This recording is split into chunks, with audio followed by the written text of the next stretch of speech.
Perkenalkan, kami dari kelompok 1. Di sini kami akan membahas mengenai polusi suara. Yang pertama, kami akan memperkenalkan dari kelompok kami masing-masing. Baik, perkenalkan, nama saya Apragiani. Saya Dekristi. Saya Hesti Lestari. Saya Yovita Maura. Saya Utami Citriana Supriyanti. Saya Triponia Dilatarigas. Saya Profes Bani. Saya Siti Susu Apria Marsa. Baik, sekian perkenalan dari kami. Kami akan langsung masuk ke pembahasan yang pertama.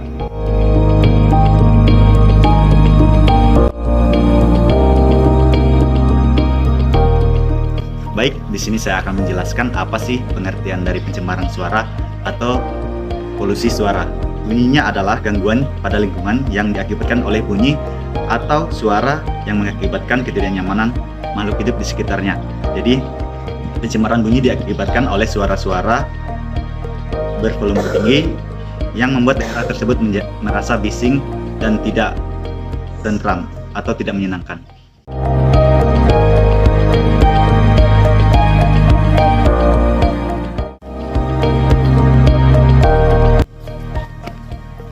Baik, jadi ada beberapa penyebab dari polusi suara, yaitu yang pertama ada vibrasi, sumber suara yang berasal dari benturan atau gesekan antara benda-benda seperti pada mesin ataupun pada roda.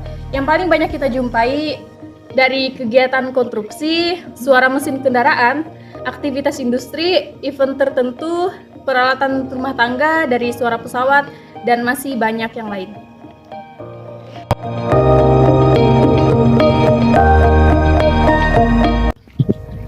Baik, di sini kita akan masuk ke bagian contoh-contoh polusi suara. Ada beberapa contoh polusi suara, yaitu seperti musik dengan volume yang sangat tinggi, seperti pada kendaraan bermotor dan juga suara pabrik. Baik, di sini saya akan memberikan beberapa contoh video dari polusi suara.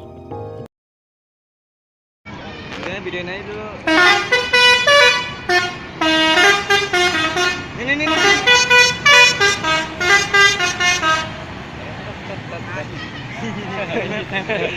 Lihat lagi Ji, itu Ji.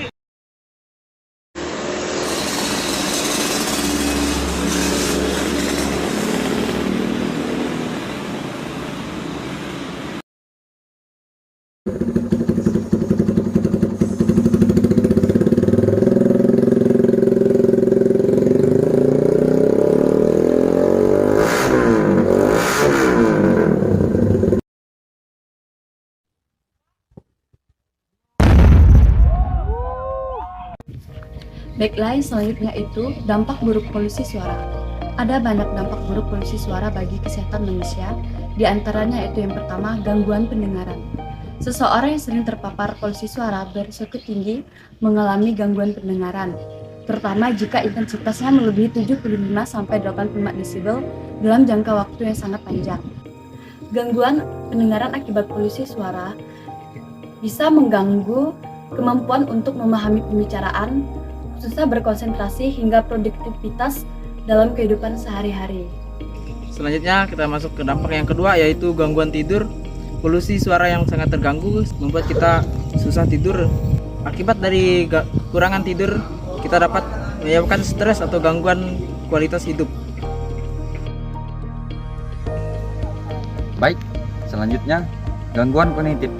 Tak hanya mengganggu kenyamanan saat beraktivitas, suara bising juga bisa berdampak pada gangguan belajar berpikir pada anak-anak serta orang dewasa.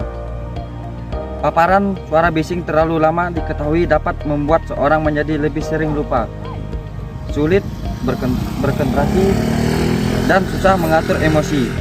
Selain itu, riset juga menyebutkan bahwa paparan polusi suara yang terlalu sering kemampuan belajar berkonsentrasi dan mengingat pada bayi dan balita. Hal ini dapat mengakibatkan keterlambatan bicara. Yang selanjutnya adalah gangguan mental. Suara gaduh yang didengar terus-terusan bisa menyebabkan seseorang merasa stres dan emosi yang tidak terkontrol. Stres yang berkepanjangan akibat paparan polusi suara bisa meningkatkan resiko terjadinya berbagai gangguan mental seperti gangguan kecemasan dan stres. saya akan menjelaskan bagaimana cara mengatasi dampak negatif dari pencemaran suara. Ada beberapa sederhana yang harus kita lakukan.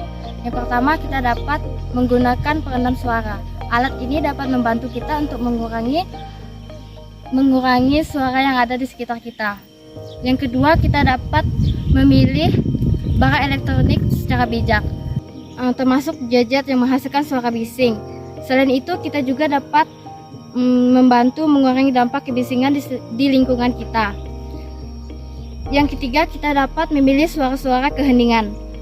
Ketimbang kita memutar musik yang menggebu-gebu, untuk menggebu tempo yang cepat, lebih baik kita mendengar lautan musik yang lembut.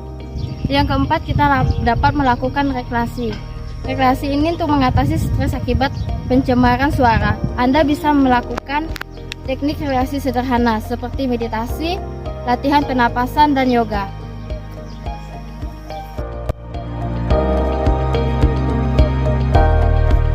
Baik, di sini selanjutnya kami akan menjelaskan bagaimana sih polusi suara yang ada di lingkungan Institut Santibuana. ISB terletak cukup jauh dari pusat kota dan jalan raya umum, sehingga bisa dikatakan pusat polusi suara ini cukup rendah. Adapun kendaraan-kendaraan yang masuk di lingkungan ini cukup dibatasi. Sebagian besar kendaraan milik staf maupun dosen-dosen yang bekerja di sini hanya dibatasi untuk masuk sampai di depan rektorat saja. Jadi di lingkungan asrama bisa dibilang cukup aman dari gangguan polusi suara. Meskipun demikian, masih ada beberapa contoh kecil yang menjadi penyebab polusi suara di tempat ini, yaitu Beberapa kendaraan anak asrama yang menggunakan knalpot nyaring, suara musik yang kencang, Dan keributan dari suara anak asrama yang berbicara nyaring, dan masih banyak lagi. Baik teman-teman, di sini ada salah satu contoh dari polusi suara yang ada di Institut Santibuana.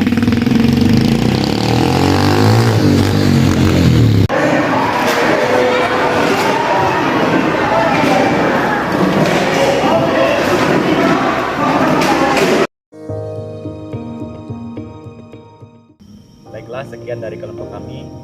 Kami ucapkan Sekian dan terima kasih.